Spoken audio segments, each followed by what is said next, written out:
കടലിലെ ദേശാടനക്കാരായ കടലാമകളെ കുറിച്ചറിയാമോ? പുറംതോടുള്ള കടൽ ജീവിയാണ് കടലാമ.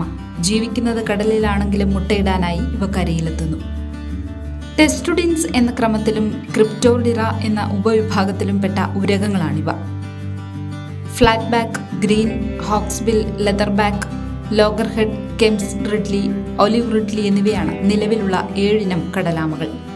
ഫ്ലാറ്റ് ബാക്ക് ഒഴികെയുള്ള 7 കടലാമ ഇനങ്ങളിൽ 6 എണ്ണവും US ജലാശയങ്ങളിലാണ് കാണപ്പെടുന്നത്. 7 ഇനം കടലാമകളിൽ ഓരോന്നിനും പെണ്ണാമകളും ആണാമകളും ഒരേ വലുപ്പത്തിലാണ് കാണാറ്. കടുത്ത വംശനാശ ഭീഷണി നേരിടുന്ന ജീവികളാണ് കടലാമകൾ. 1000 മുട്ട വിരിഞ്ഞാൽ ഒരു കടലാമ മാത്രമേ പ്രായപൂർത്തിയാകുന്നതുവരെ ജീവിക്കുന്നുള്ളൂ.